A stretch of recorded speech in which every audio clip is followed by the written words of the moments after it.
Mieux vaut tard que jamais et nous sommes là malgré effectivement les attaques de l'ennemi qui ne dort jamais. Nous avons coutume d'utiliser certains adages sans toutefois peser le poids de ces dernières. Amis, fidèles téléspectateurs et bien évidemment followers parce que vous nous suivez également sur nos différentes plateformes YouTube et Facebook. Bienvenue à cette autre édition de la quotidienne sur la chaîne panafricaine, Pan-African Media. Et donc aujourd'hui, nous allons encore une fois de plus pointer un doigt accusateur sur l'ennemi numéro 1 du continent. Il s'agit bien sûr de la France. Et cette fois-ci encore, avec la République centrafricaine, nous nous interrogeons, ou du moins nous allons affirmer tout au long de cette émission, avec preuve à l'appui, que Paris tente donc de manipuler les meuniers camerounais pour empêcher le don de blé russe au Centrafrique.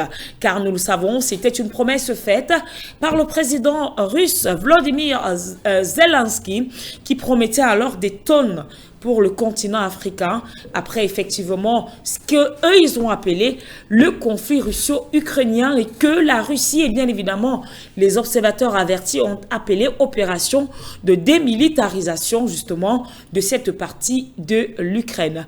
Bonjour, merci de vous installer confortablement juste derrière l'invité.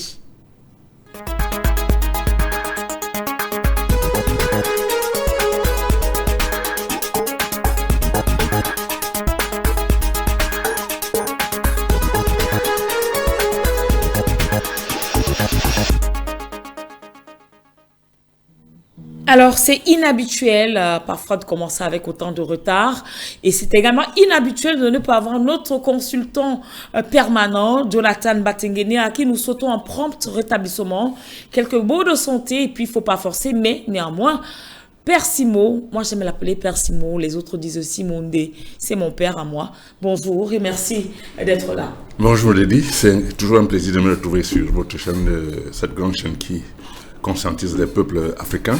Et encore, merci une fois de m'avoir invité. Je vous dis ici bonjour à tous les techniciens, toute la direction de Pan-African Media et particulièrement à tous les membres de l'Alliance panafricaine pour la promotion des produits Made in Africa. Je vais également profiter pour dire bonjour à tous les militants de l'UPC qui ont se trouvé à Fumbout, à Fumban et à Bafoussam pour commémorer pour mettre déjà le fleur sur la tombe de Ernest Wandi, le combattant UP6, le panafricaniste qui est mort pour les causes africaines. Également Nicanor Ndiaye qui est mort également à Fumban il y a 2 semaines et qu'on a enterré, on a été rencontrer sa famille. On a également présenté nos condoléances à la famille. D'accord. Bien avancé, c'est le coup de gueule. Permettez d'abord que nous prenions, je crois, on fera son tour en kiosque et juste derrière, on aura le coup de gueule. Ok.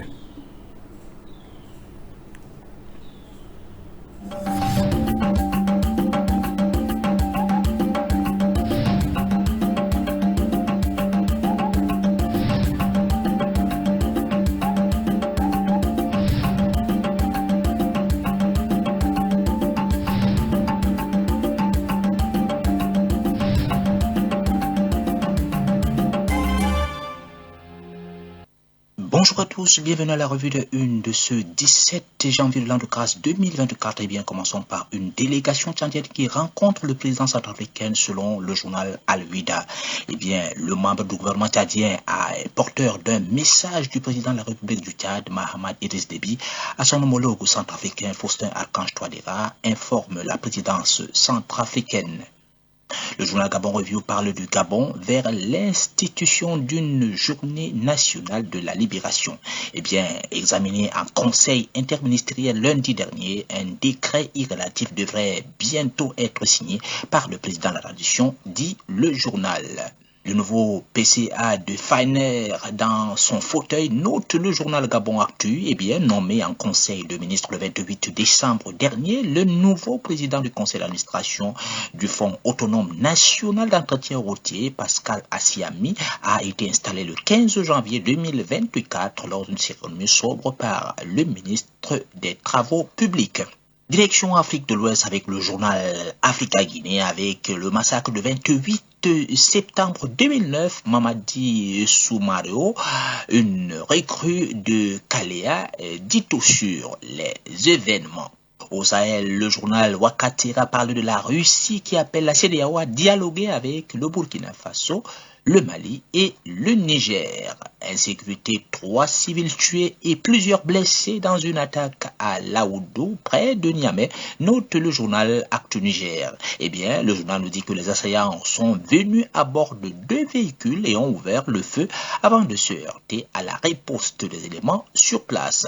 Contentieux, double nationalité des Karim, un cas devant les 7 sages selon le quotidien du Sénégal. Eh bien, Karim Meïssa Wade n'est pas exclusivement sénégalais. Le journal Le Quotidien est à mesure de le confirmer. L'ancien ministre a renouvelé son passeport au mois d'août 2020 à Doha. Il détient toujours la nationalité française. Une contradiction que le candidat à la présidentielle du 25 février 2024, Thierno Alassane Sall, ne compte pas laisser en l'état. Voici les 10 plus grandes menaces pour l'humanité dans le forum de Davos, selon le journal La Nouvelle Tribune. Eh bien, une rencontre au cours de laquelle une liste de 10 menaces pour l'humanité a été dévoilée avec en haut du classement le réchauffement climatique. À court ou moyen terme, le climat occupe absolument tous les esprits. Le journal Aujourd'hui au Faso parle de la CAN 2023 avec le Sénégal en taille patron, le Cameroun basculé et l'Algérie cale. Terminons par le journal Fraternité Matin qui évoque l'affaire billetterie de la CAN 2023 et nous dit que le problème sera réglé dans les 48 heures, promet le Premier ministre Beglé Mambé. Voilà qui fait l'essentiel des sujets traités par la presse en ce 17 janvier de l'an de grâce 2023, mesdames, messieurs. Merci d'avoir suivi.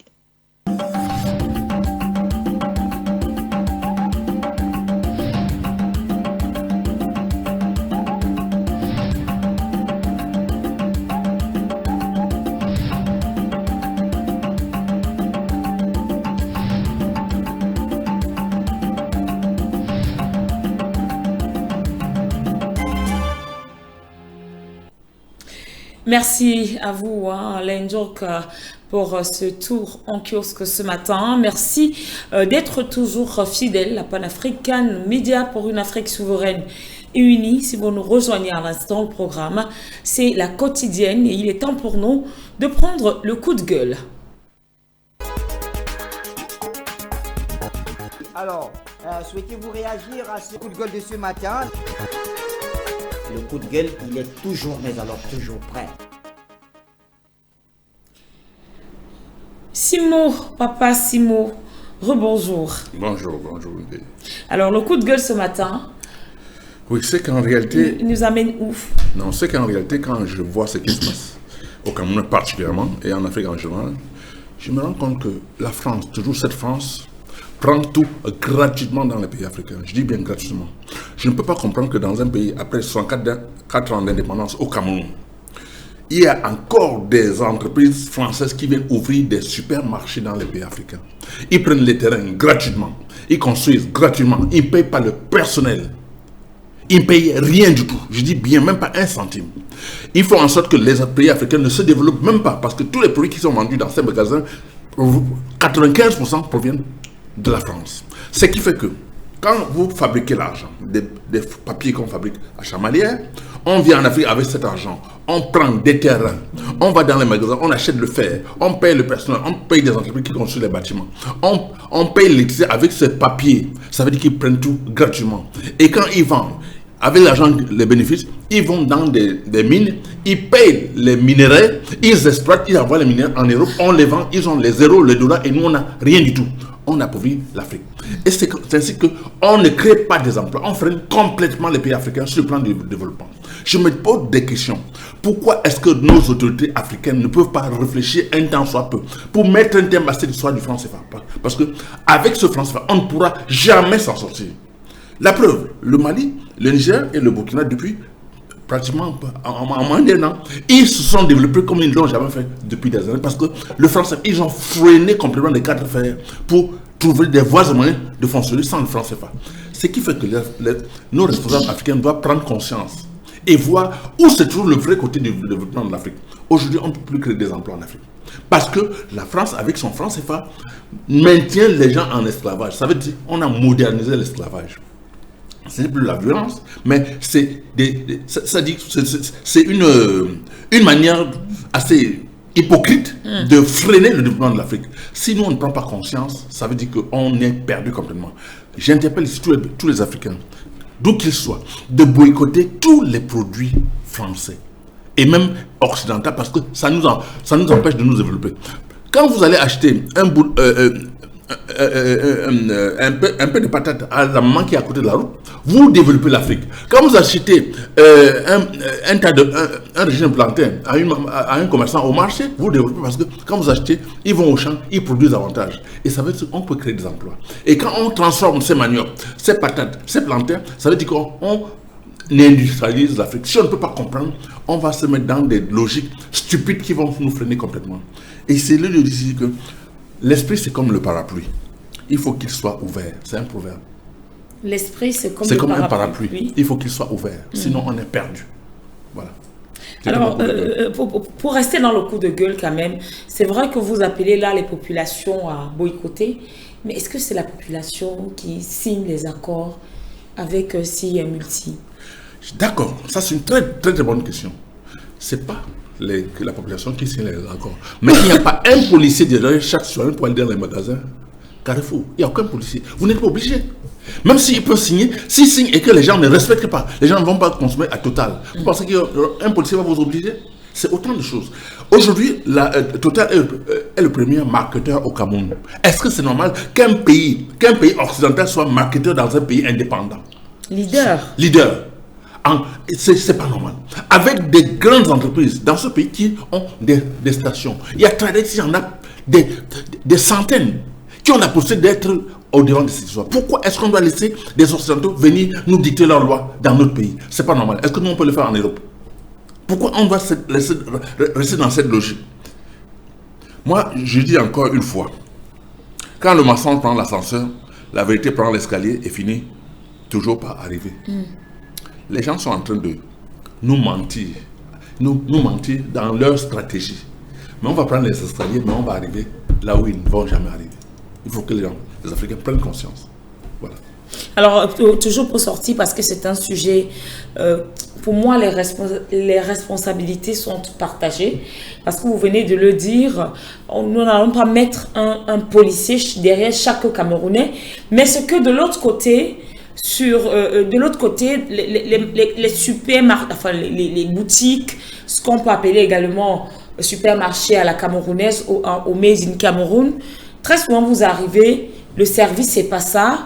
Parfois il y a un déficit de certains produits agroalimentaires. Parfois vous tournez, je prends l'exemple sur moi. Parfois je dis aujourd'hui, c'est le Cameroun. Mais Père Simo, vous allez même, je dis même le marché, comme on dit chez nous, le vrac. Vous n'êtes pas dans les boutiques. Parce que vous cherchez spécifiquement des légumes. Vous partez, je prends un exemple de Bonamoussa, on vous dit non, il n'y en a pas ici, c'est en rupture, allez à Sandaga. Sandaga, pour ceux qui ne le savent pas, c'est un grand marché de la sous-région où les vivres se soldent. Ils viennent du Congo, c'est vraiment la zone de libre-échange sous-régionale pour acheter. Mais vous arrivez, vous voyez le produit, on vous dit non, c'est déjà pris. Parce qu'il faut satisfaire une grosse clientèle. Alors quand c'est comme ça, vous faites quoi? Vous êtes obligé de vous retourner vers ces supermarchés à la française. Parce qu'au moins là-bas, certes c'est plus cher, mais c'est en kilo, vous êtes sûr d'en avoir. Et parfois, c'est pompé à la dioxyde. Madame Lina, vous venez là de toucher le problème essentiel de la bataille de libération du continent. Je voudrais vous raconter, moi je suis un producteur, je suis dans le Made in Cameroun.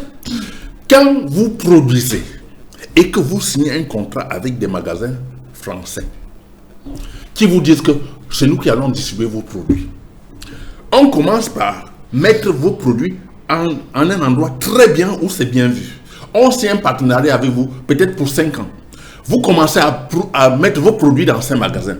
Progressivement, au fur et à mesure, ils vendent très bien, ils vous payent très bien, ils vous rémunèrent très bien. Progressivement, quand ils trouvent quelqu'un qui peut vous remplacer, ils poussent vos produits dans un coin perdu. On ne vend plus vos produits.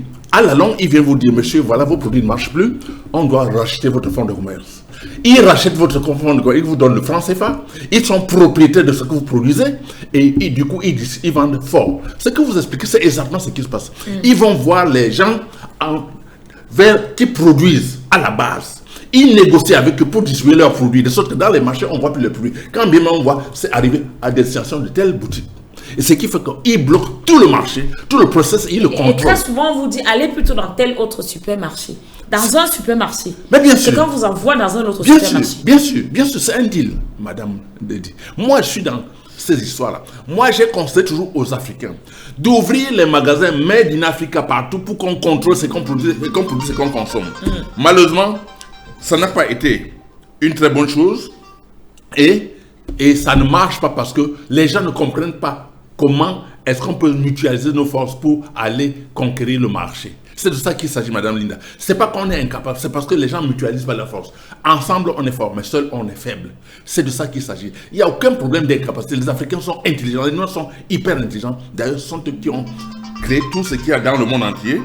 Et puis, il faudrait que nous apprenions à nous mettre ensemble pour travailler. C'est ce que je voudrais dire par rapport à cette question. Et c'est sur ce que nous allons faire un tour du côté de la rédaction centrale de Pan-African Media pour une Afrique souveraine et unie.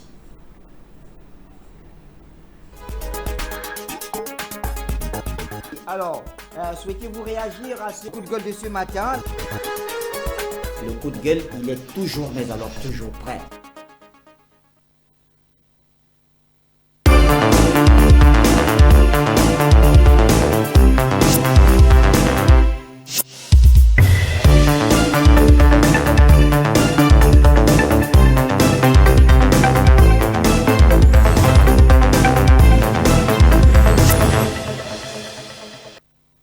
Libreville et Gitega souhaitent renforcer davantage leur collaboration. À cet effet, le président burundais Évariste Ndayishimiye est arrivé le lundi 15 janvier 2024 au Gabon où il a rencontré son homologue, le président de la transition, le général Brice Clotaire Oligui Nguema. L'objectif de cette rencontre entre les deux hommes d'État était de discuter sur l'avenir bilatéral du Gabon et du Burundi. Il était donc question de revisiter la solide collaboration entre les deux nations, notamment dans les secteurs du commerce, du transport aérien, ainsi que dans plusieurs autres domaines. Les deux chefs d'État ont également évoqué la situation politique qui prévaut au Gabon, tout en reconnaissant le leadership éclairé du président Évariste Ndayishimiye et en tant que membre de la CA et du GPS au sein de l'UA. Le président de la transition, le général Oligui Nguema, a sollicité le soutien et l'accompagnement et le soutien du Burundi durant la transition, et ce jusqu'aux élections libres et transparentes. Il est à préciser que cette visite entre les deux hommes d'État intervient après celle du mois d'octobre 2023 à Bujumbura. Ce tête-à-tête entre les deux chefs d'État a également permis d'apprécier mutuellement les relations bilatérales fraternelles historiques entre le Burundi et le Gabon, de même qu'un engagement à les renforcer davantage. Cette visite s'inscrit donc dans le cadre des consultations régulières entre États. Le président burundais et sa suite se sont ainsi rendus dans la zone d'investissement spécial de Kok, où il s'est imprégné du modèle de fonctionnement. Une présentation générale des différentes activités de la zone d'investissement spécial leur a été faite par l'administrateur général. À la suite, une visite dans quelques entreprises de bois a été faite, notamment la Tropical Forest Product ainsi que le Centre international multisectionnel de formation et d'enseignement professionnel, la zone logistique multimodale et le centre d'exposition Akiba. À l'issue de l'excursion, le président burundais a mis à terre un arbre symbolique sur l'espace vert du centre d'exposition.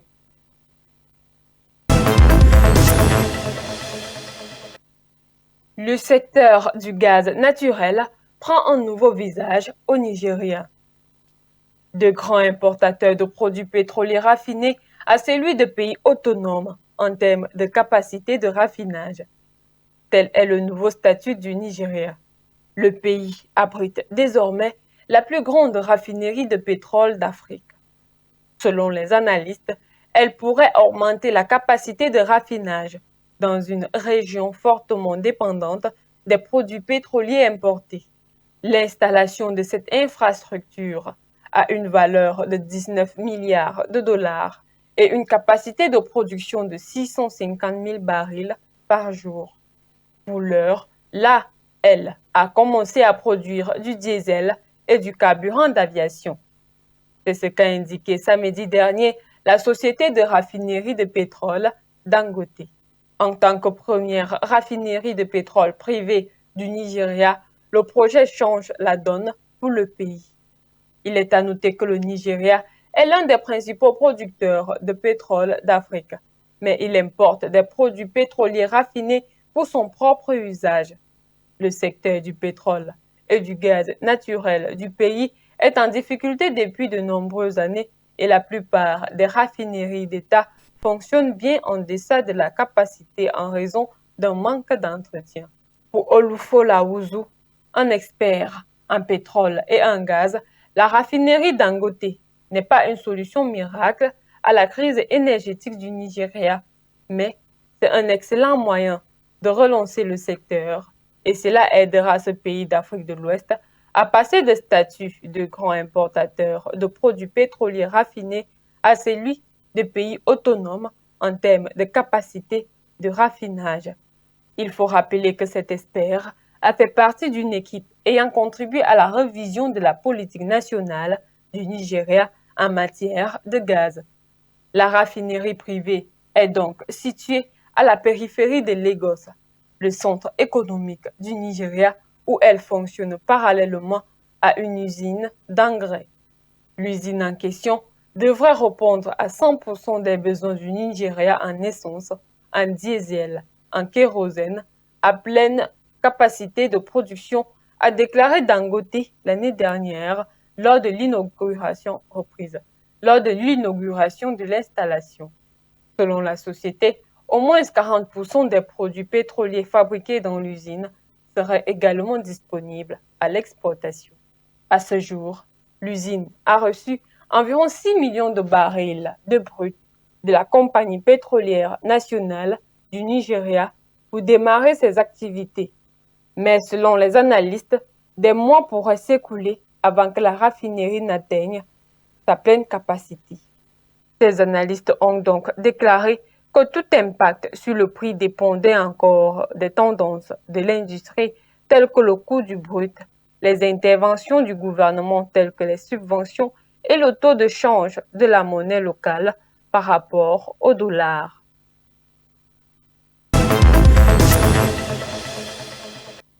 Sans surprise, le président Azali Assoumani a remporté les élections dès le premier tour.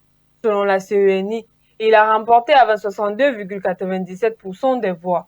Le premier tour de l'élection présidentielle aux Comores s'est déroulé le dimanche 14 janvier pour élire le nouveau chef de l'État parmi 6 candidats, dont le président sortant Azali Assoumani au pouvoir depuis 2016, l'ancien ministre des Affaires étrangères Aboudou Souefo, l'ancien maire de la capitale et leader du parti Orange Daoudou Abdallah Mohamed, pour ne citer que ceux-là. Selon la CENI, le nombre de votants a été de 55 258 sur un total de 338 940 électeurs, soit un taux de participation de 16,30%. Pourtant, cette commission avait fait état d'une participation dépassant les 60% selon les premières estimations. Après la proclamation de ces résultats, le président Assoumani s'est félicité de la confiance renouvelée qui constitue pour lui une responsabilité mettant en avant l'importance de l'unité, de la paix, d'institutions solides et du respect des principes démocratiques. Il a exprimé sa disponibilité si les résultats sont confirmés à travailler avec l'ensemble des Comoriens, toutes tendances politiques confondues, pour sortir le pays de la pauvreté et du sous-développement. Notons qu'après l'annonce de ces résultats par la CENI, l'opposition sans surprise a dénoncé un hold-up électoral. D'ailleurs, les 5 ont sorti un communiqué conjoint pour dénoncer les élections entachées de fraude. Arrivé au pouvoir en 1999 suite à un coup d'État, avant d'être élu président de l'Union des Comores en 2002, 2016 et 2019, Assoumani remplit ainsi pour un 3e mandat consécutif, allant de 2024 à 2029. Ce résultat provisoire sera transmis à la Cour suprême qui dispose de 15 jours maximum pour proclamer les résultats officiels.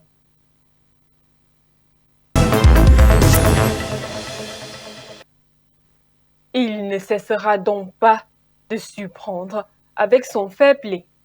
George Manneh Weah, battu lors de la présidentielle organisée au Libéria en novembre 2023, a annoncé qu'il ne se présentera pas aux prochaines élections. C'était lors d'un programme religieux dans la capitale Monrovia qu'il a annoncé ne pas se présenter à l'élection présidentielle de 2029. Selon l'ex-président du Libéria, il aurait 63 ans lors des prochaines élections et l'âge de sa retraite est fixé à 65 ans. Il n'a pas donc l'intention d'être actif en politique au-delà de cet âge. L'ancienne vedette du football a exprimé sa gratitude aux Libériens pour son mandat et promis de promouvoir la paix et la prospérité dans le pays. Rappelons que lors des élections présidentielles en novembre dernier, précisément après la publication des résultats provisoires, dans la soirée du 20 novembre, le président sortant du Libéria, George Weah, a admis que son opposant, Joseph Boakai, l'avait emporté lors de l'élection présidentielle du 14 novembre. En effet, l'ancien vice-président Joseph Boakai, principal candidat de l'opposition, avait obtenu 50,64% des voix contre 49,36% pour l'ancien joueur de football Weah. Joseph Boakai devrait donc prêter serment la semaine prochaine.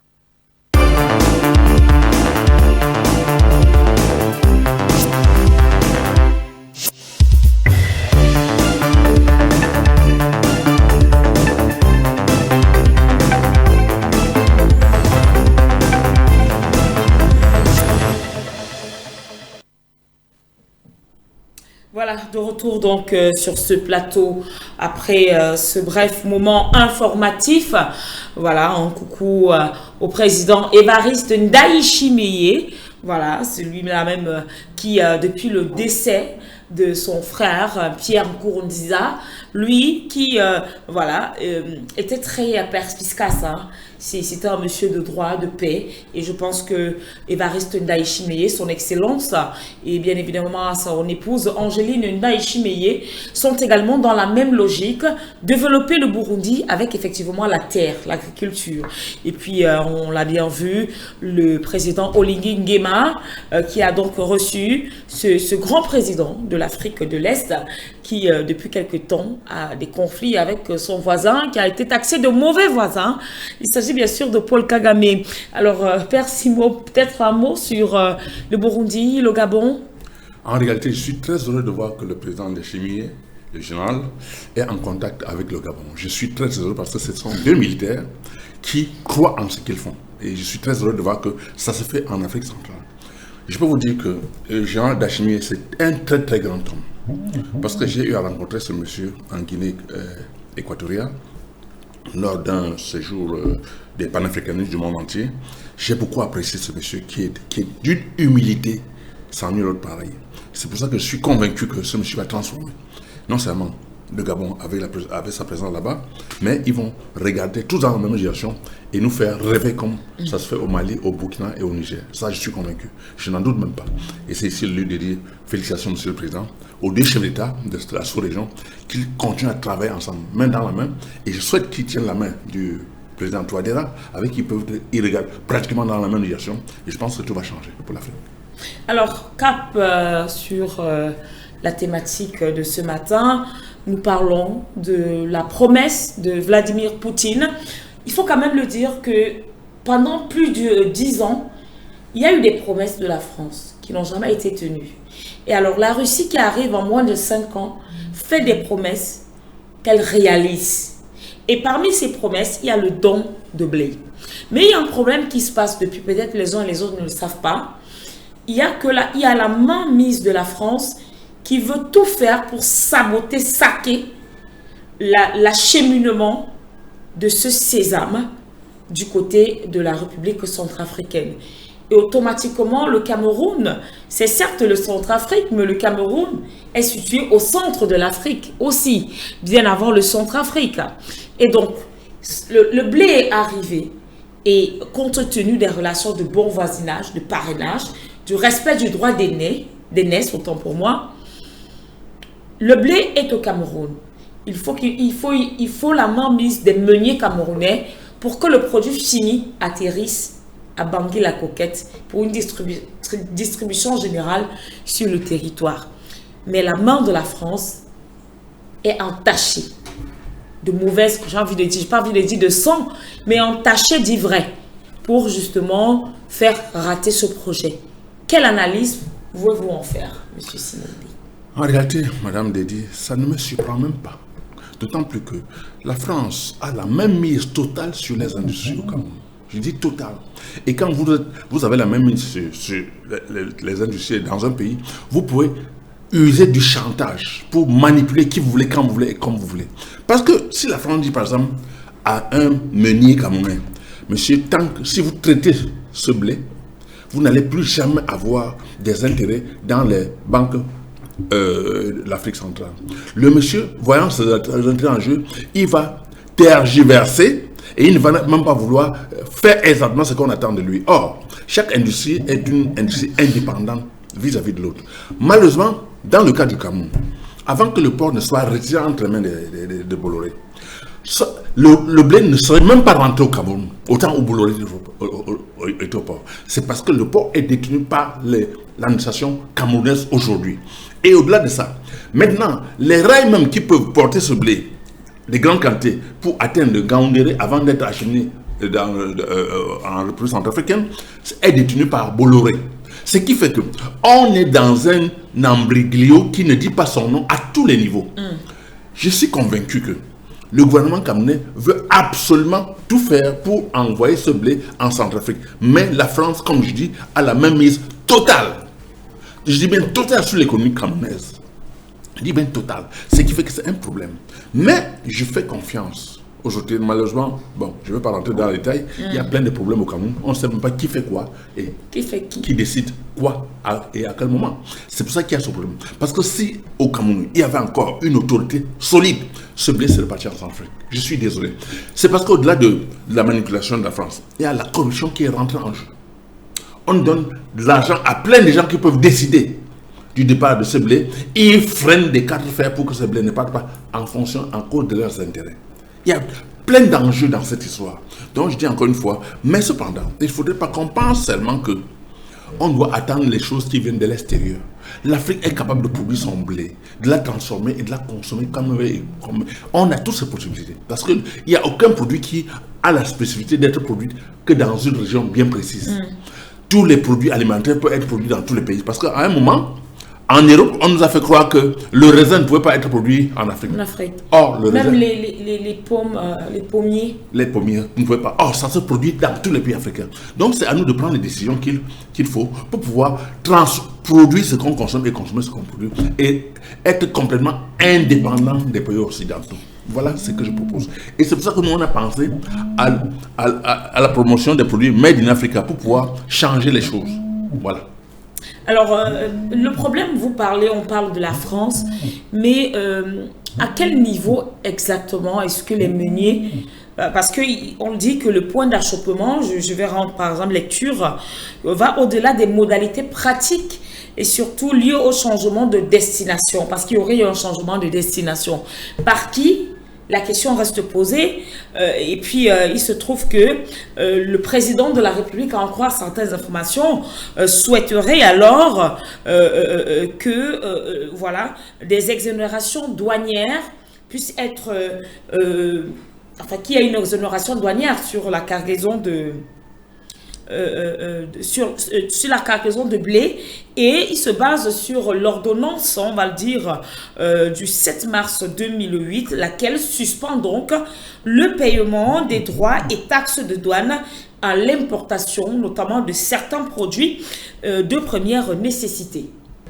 En réalité, Madame Dédi, moi, je suis très embêté de voir que un pays de l'Afrique centrale qui n'a pas de port et qui a un partenariat sérieux en fonction du voisinage, un produit arrive dans un port de l'Afrique centrale, au lieu que ce produit passe directement, il faut encore transformer. Je pensais que même en dehors des accords qu'on a avec les pays, nos voisins, ce blé pouvait être transformé directement en Russie, passer directement pour aller en Centrafrique. Je pense que ça a été même une erreur commise par nos partenaires russes qui, au lieu de transformer directement ce blé pour leur envoyer directement en Centrafrique, ils ont pensé qu'en Afrique, on pouvait le faire. C'est vrai qu'on pouvait le faire. Mais avec la même mise de l'Occident sur l'Afrique et avec les problèmes qu'ils ont avec les BRICS en général, il fallait s'attendre à ce genre de problème qui doit être résolu par les Africains et non par les Français, parce qu'on n'est pas dans un territoire français ici. Il faut mettre un terme à cette dépendance avec l'Occident qui pense qu'ils peuvent venir nous manipuler. Parce que quand on parle de la France, il n'y a pas que la France derrière. Oui. Il y a toute une organisation, l'OTAN, qui fait tout et tout pour que l'Afrique n'émerge pas, pour que la Russie ne prouve pas ce qu'ils sont capables de faire pour l'Afrique. Ils veulent démontrer qu'eux, ils ont encore un peu de pouvoir dans les pays africains. C'est pour ça qu'ils font tout et tout pour faire ce blocus. Mais cependant, je suis convaincu que, quoi qu'on fasse, cette histoire va s'arranger. Je fais confiance aux meuniers camerounais qui vont comprendre que quand il pleut dans la maison du voisin, quand il y a l'incendie dans la maison du voisin, il faut apporter son seau d'eau pour éteindre, parce que demain ça peut t'arriver également.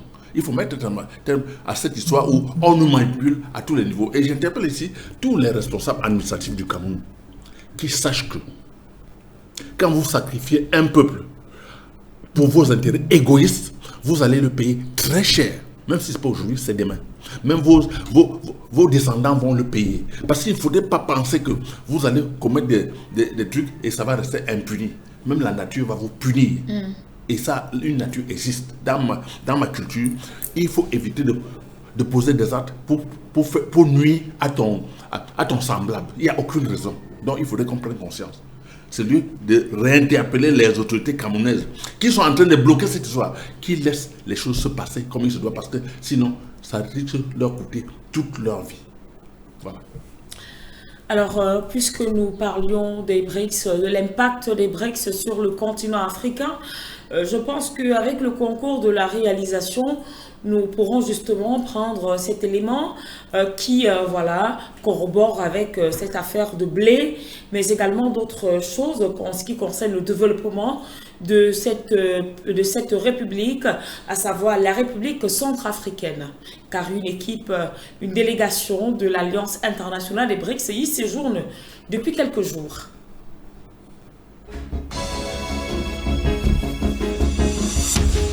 Le Centrafrique, éponyme du jeu de mots centre et Afrique, représente bien plus le centre de l'Afrique, de par sa position stratégique dans le continent, sujet à des projets du même calibre.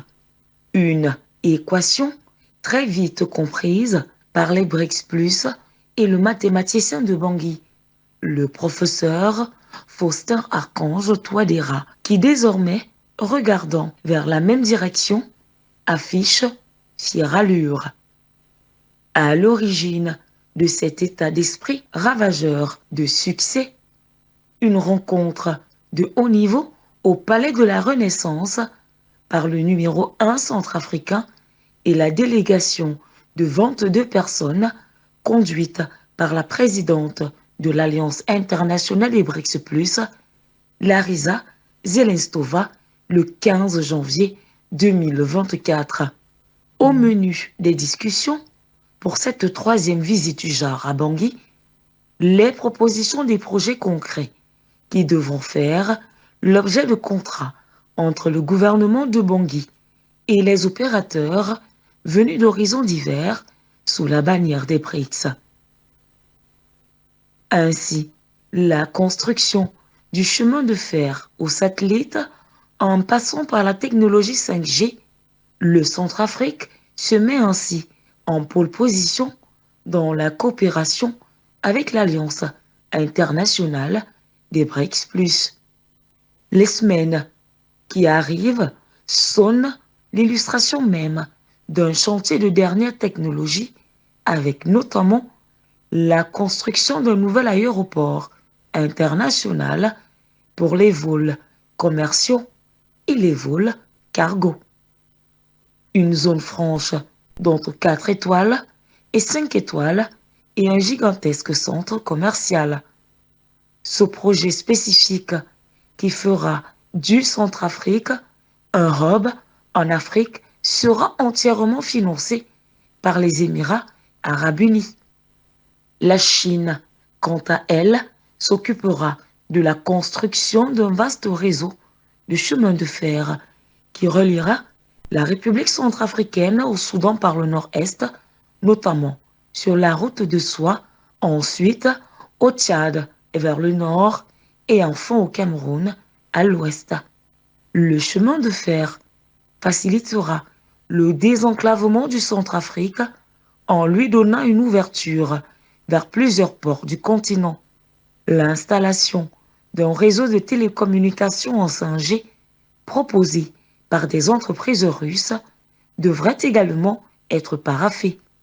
Sans oublier la construction et le lancement d'un satellite centrafricain qui sera cofinancé par des entreprises indiennes et l'État centrafricain.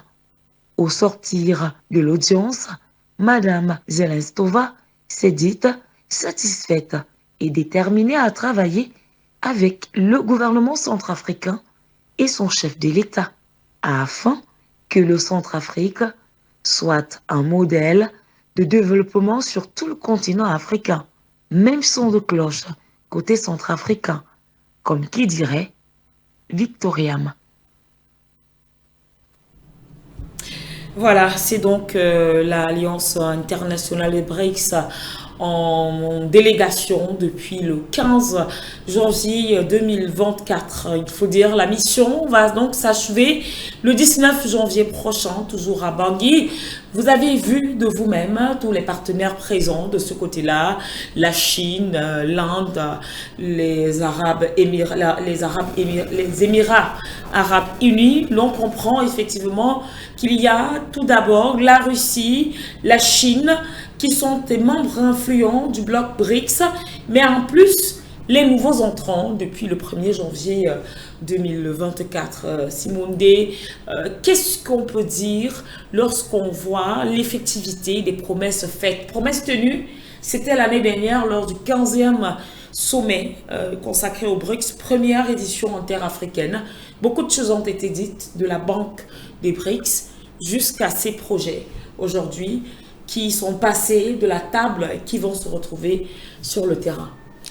Madame Dédi, j'avoue que quand j'ai écouté tous les projets développés tout à l'heure, j'ai failli couler une larme. Ça dit que je suis heureux. Vous ne pouvez pas imaginer, rien qu'à écouter ces projets pour ce pays de la Centrafrique, qui va impacter sur les autres pays de notre continent.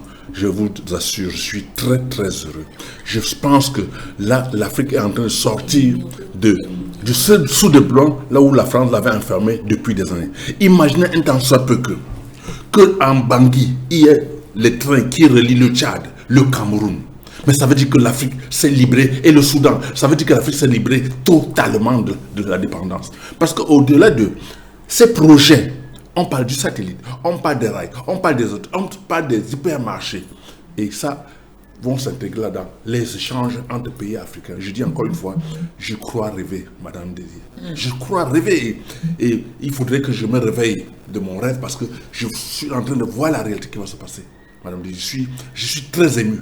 Et c'est de lui ici de féliciter le président Dom Melo et même Bachir parce qu'ils sont également les opérateurs de ce projet africain. Je suis très heureux de comprendre qu'il y a des Africains qui sont intégrés complètement dans ce projet et je suis content de savoir que le président Touadéra a pris le devant dans toute l'Afrique pour implémenter la promesse faite lors depuis par dernier la Russie. sommet. Oui. Vraiment, je suis heureux, Madame Dédi. Je pense que si Dieu m'appelle aujourd'hui, j'irai tranquille en me disant que j'ai vu enfin le développement de l'Afrique. En gros, il faut faire confiance à la Russie. Absolument, il n'y a même pas de doute, il n'y a même pas l'ombre de doute. La preuve, depuis que la Russie s'est installée en Afrique, progressivement, on est en train de voir la libération totale de l'Afrique. Je parle, pour ne pas parler de l'AES, et l'Afrique centrale à travers la Centrafrique. Ce n'est pas compliqué. Et je dirais que dans moins de 2 ou 3 mois, il y a d'autres pays qui vont réintégrer ce groupe à partir de l'Afrique centrale. Il y a par ailleurs la République de Guinée équatoriale. Mais bien sûr. Parce que cette mission a commencé du côté de Malabo. Tout à fait. Justement, l'équipe a eu à rencontrer le président de ce côté-là, à qui nous passons d'ailleurs le bonjour. Un téléspectateur en ligne, bonjour également à vous.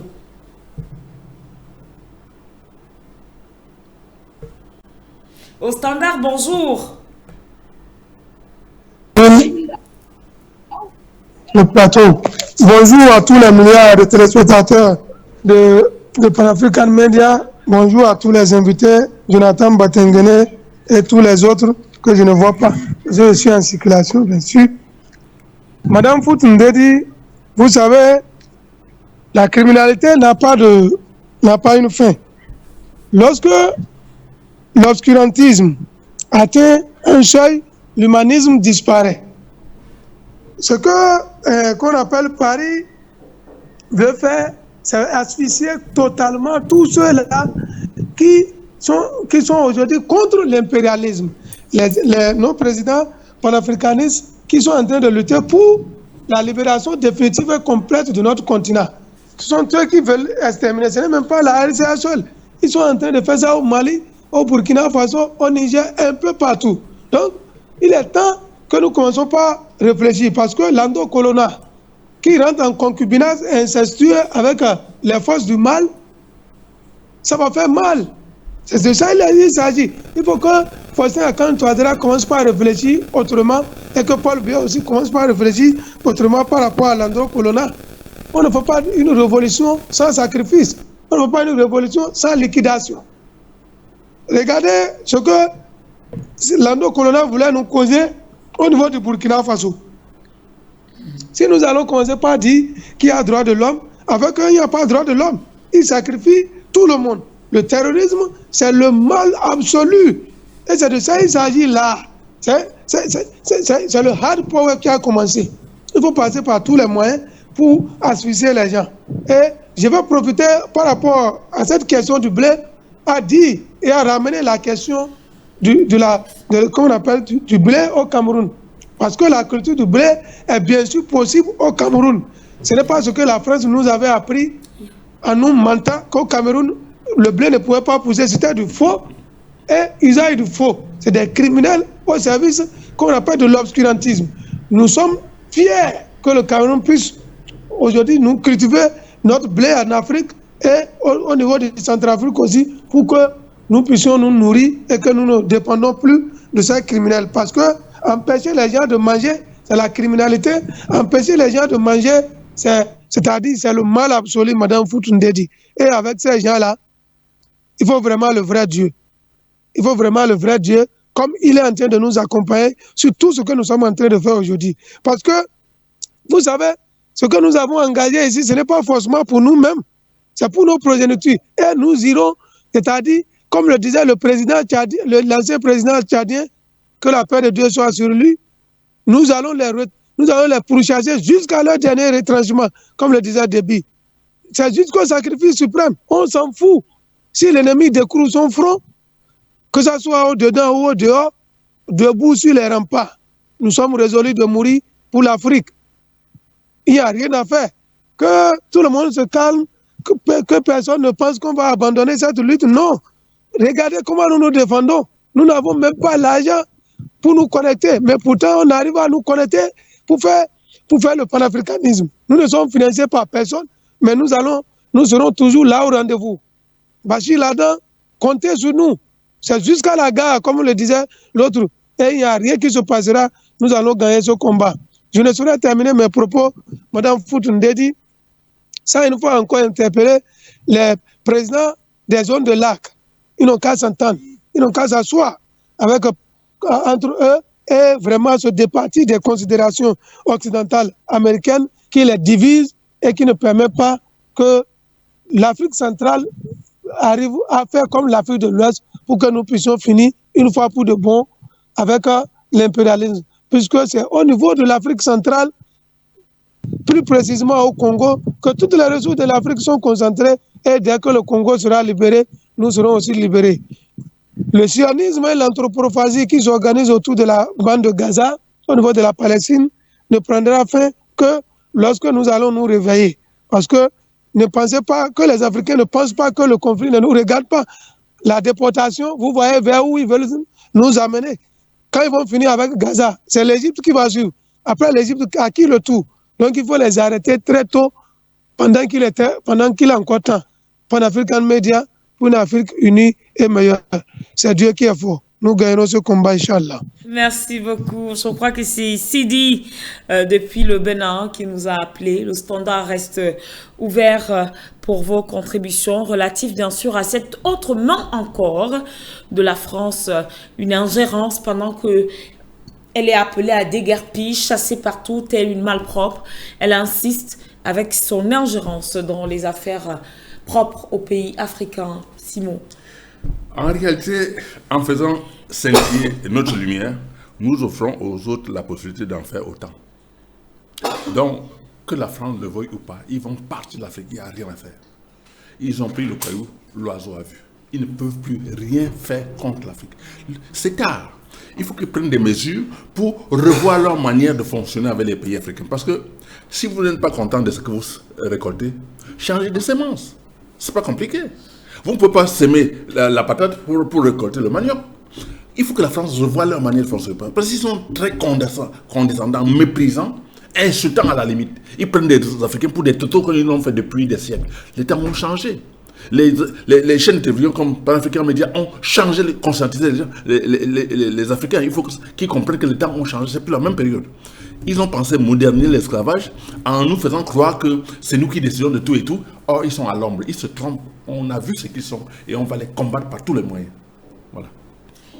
Au standard qui est donc ouvert pour vos différentes participations, vous êtes en direct de Pan-African Media sur le satellite Amos, mais également disponible sur nos différentes plateformes Facebook et YouTube. Vous pouvez également, voilà, pourquoi pas, participer par WhatsApp aussi. Appelez-nous et venez nous rejoindre dans le cadre de cette palabre intellectuelle avec Père Simo, voilà, avec cet élément justement sur l'Alliance internationale des BRICS. C'est vrai que ma question peut paraître un peu taquine. Pourquoi toujours commencer? Nous avons l'impression aujourd'hui que les partenaires étrangers ont un choix en tête, le Centrafrique. Toujours et encore le Centrafrique. D'abord, est-ce un cas d'école? Vous savez, Madame Linda Ndedi, il faut savoir que mieux vaut être celui qui est trahi que d'être celui qui trahit. Ce n'est pas au hasard qu'on choisit dans le Centrafrique. Le président centrafricain, c'est un panafricaniste engagé. À un moment, les gens ont raconté dans les réseaux sociaux que une base militaire américaine devrait s'installer en Centrafrique. Ils ont raconté des histoires. Et pourtant, c'est du faux. C'est une base militaire soviétique qui doit s'installer en Centrafrique. Pour la simple raison qu'ils ont démontré leur amour pour les pays africains.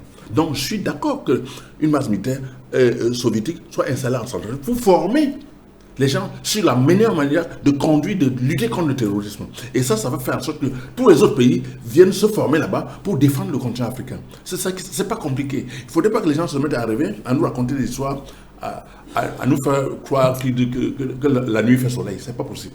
Les choses ont changé. Qu'on le veuille ou pas, l'Afrique va changer complètement. Donc, on est prêt à se mettre au combat pour changer complètement la donne en Afrique. Madame Ndedi. Au standard, je ne sais pas s'il y a des appelants au standard. Non.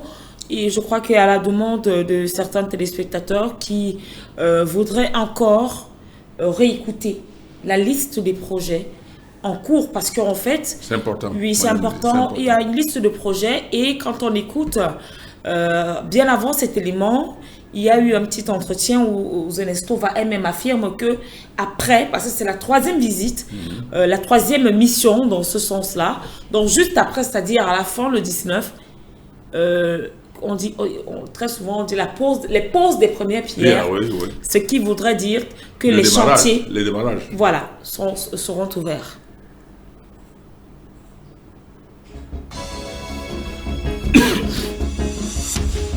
Le Centrafrique, éponyme du jeu de mots centre et Afrique, représente bien plus le centre de l'Afrique, de par sa position stratégique dans le continent, sujet à des projets du même calibre.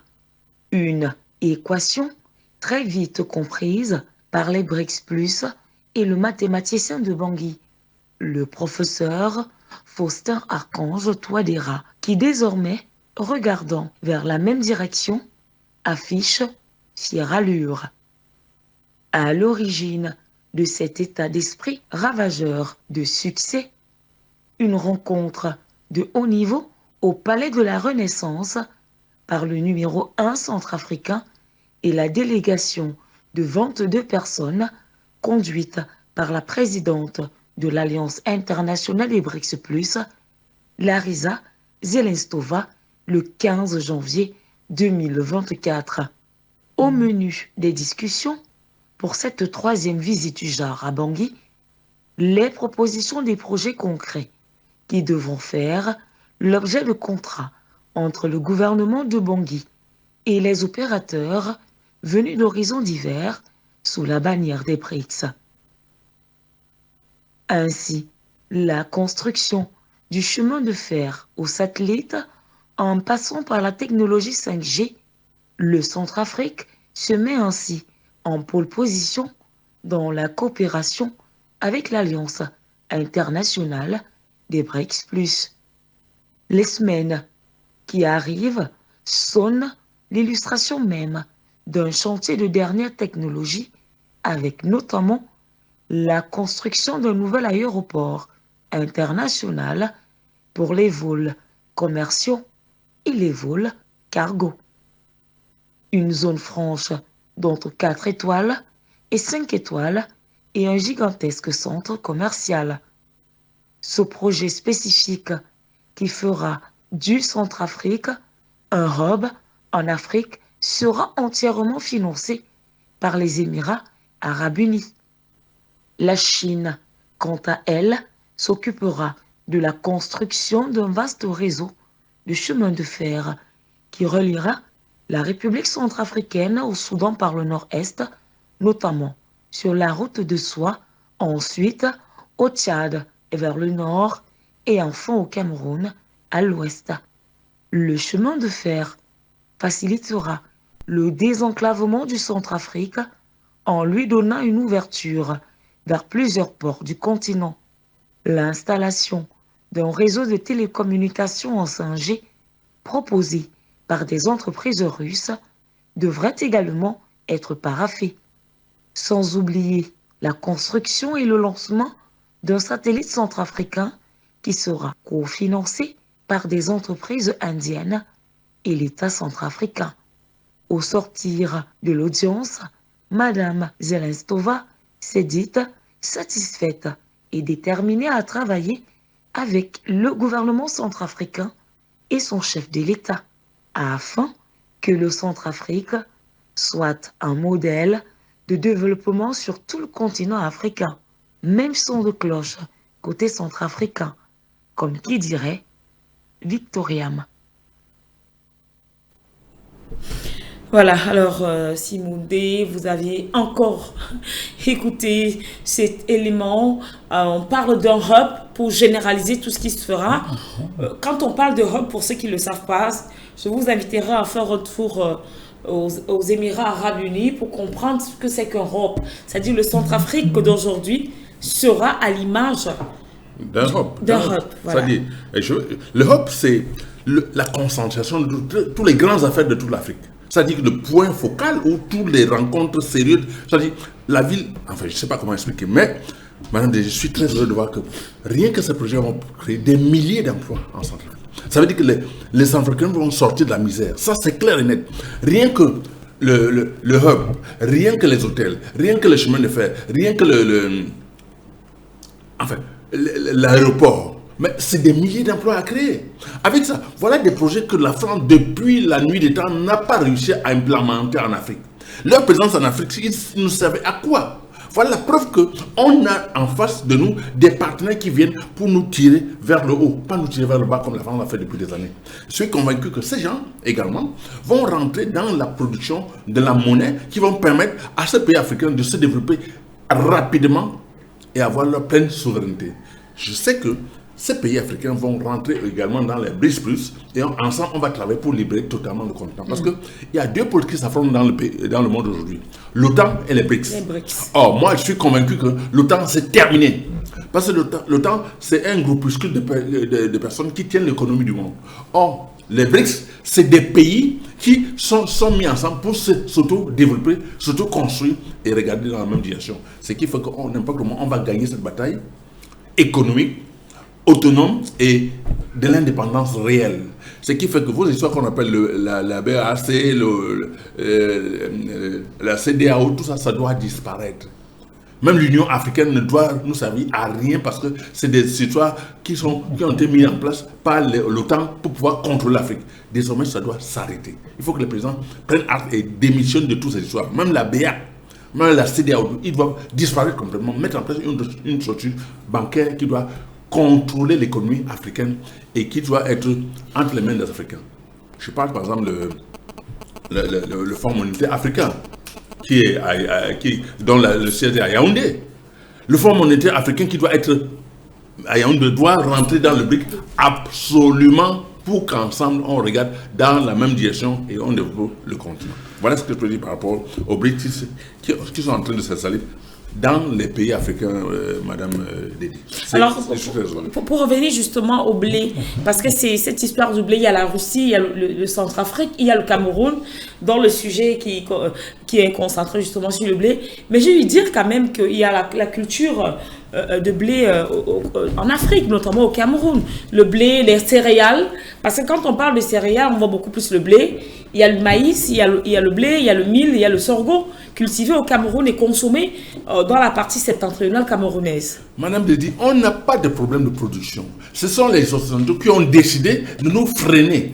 Avant, il y avait Sodéblé. Il y a la Sodérime. On produit tout en Afrique. Il n'y a pas un seul produit qu'on ne peut pas ne pas cultiver en Afrique. Je ne sais pas pourquoi. On pense que c'est l'Occident qui doit nous fournir tout ce qu'on doit manger. Ce n'est pas possible.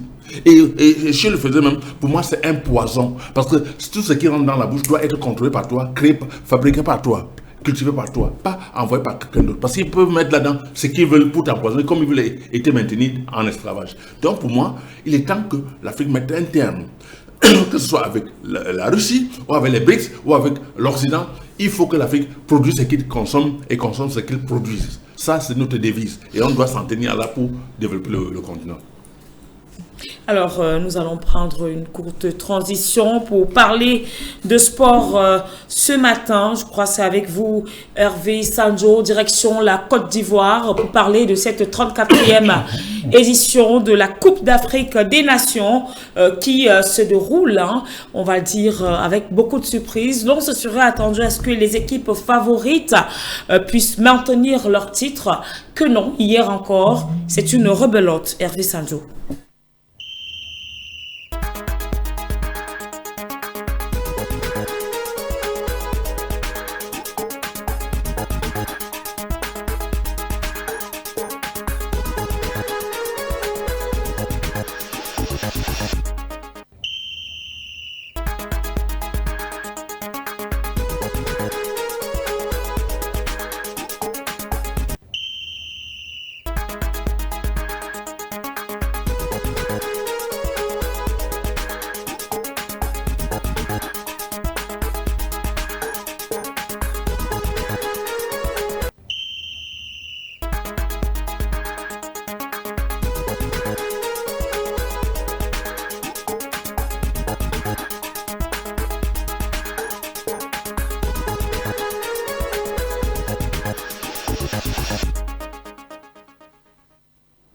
Voilà, de retour sur ce plateau, je le disais encore, actualité oblige. Nous devons de parler et de toujours parler de cette 34e édition de la Coupe d'Afrique des Nations qui se déroule du côté, bien sûr, de la Côte d'Ivoire.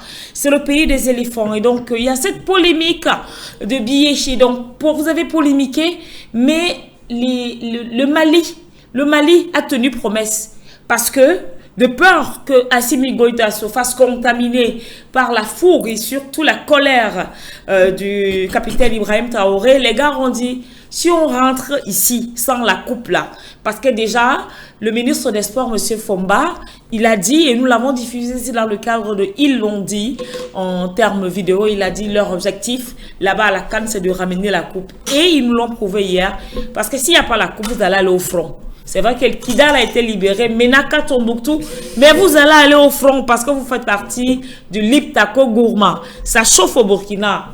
Il faut les hommes là-bas. Donc, vous gagnerez à rester footballeur et à ramener la coupe du côté de Koulouma où le maillot vous avait été transmis et bien évidemment le drapeau Hervé Sanjo. Bonjour Fondedi, bonjour à nos millions de téléspectateurs, bonjour également à ceux qui prennent le plaisir d'écouter cette émission La Quotidienne sur Pan-African Media.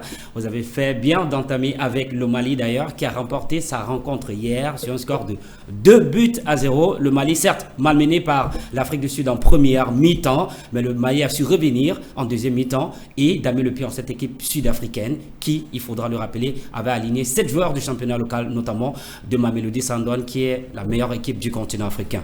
Pour l'instant, c'est-à-dire que les ordres du capitaine Assimi Goïta ont été respectés à la lettre. Ils ont fait au colonel. Le colonel, voilà. Mais sauf que pour cette circonstance, il a dit qu'il est le 12e joueur. C'est-à-dire qu'ils sont 11, mais c'est 12. Voilà. Donc en fait, il était en esprit. En esprit, le 12e. En Côte d'Ivoire. Voilà. Et je pense que sa présence là a porté des fruits aux Maliens qui ont fait une très belle prestation, certes bousculée, mais ils ont pu engranger les 3 points de la compétition. C'est déjà de bon augure.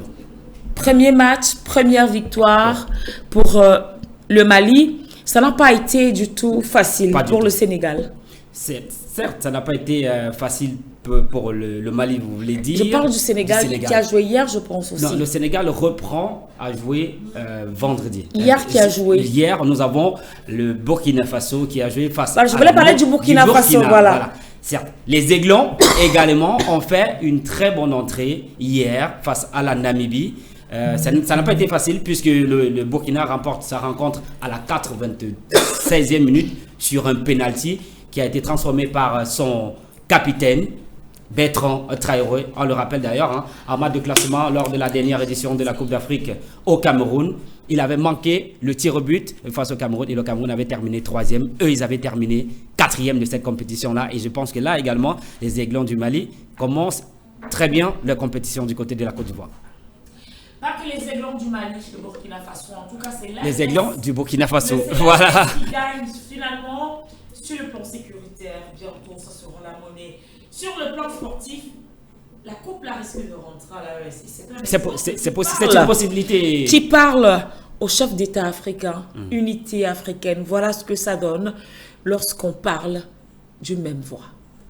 Justement, on a cette tendance-là parce que les pays de l'Afrique de l'Ouest, notamment celles qui sont avec l'AES, ont de très bonnes prestations depuis le début de cette CAN en Côte d'Ivoire. Donc, tout semble vouloir nous faire entendre que c'est possible que ça rentre de ce côté-là. Oui, ça rentre. C'est la géopolitique, c'est l'unipolarité qui a foutu le camp qui est totalement morte, mais alors d'une vraie mort pour céder la place à la multipolarité. Ça se ressent même au niveau du sport. Quoi d'autre en sport ce matin? Justement, nous allons toujours rester en Cannes. Vous savez, depuis le début de cette compétition, il y a de très grosses surprises, faut te dire. Les équipes dites favorites n'ont pas brillé par leur présence à l'entame de cette rencontre. On se rappelle également la Namibie qui a surpris la Tunisie 0 but contre 1. On rappelle, c'est la première victoire des Namibiens en Coupe d'Afrique des Nations. Cette équipe n'avait jamais engrangé la moindre victoire dans cette compétition. C'est chose faite cette fois-ci. Les Namibiens ont damé le pion tunisien en but à 0 et c'est une victoire historique pour les Namibiens. Pour les Namibiens, alors, pour la journée d'aujourd'hui, on nous attendons à quoi? Nous attendons à 2 rencontres, notamment celle du Maroc, le demi-finaliste de la dernière Coupe du Monde du côté du Qatar, face à la Tanzanie, et la République démocratique du Congo qui avait manqué la dernière édition de la CAN au Cameroun, face à la Zambie, qui, elle, était champion en 2013. Une dernière actualité pour clore cette édition de la quotidienne. Justement, nous allons rapidement sortir avec ce combat de boxe qui va se dérouler le 8 mars du côté de l'Arabie Saoudite entre le champion du monde camerounais Francis Ngannou vice au champion du monde Tony Joshua. Ils vont se confronter dans le domaine de la boxe anglaise une fois de plus. Mais cette fois-ci, ça sera du réel, ça ne sera pas de l'exhibition. Et c'est ce qui nous marque en stop et fin à cette édition de la quotidienne sur Panafrican Média pour une Afrique souveraine et unie. Merci d'avoir été des nôtres.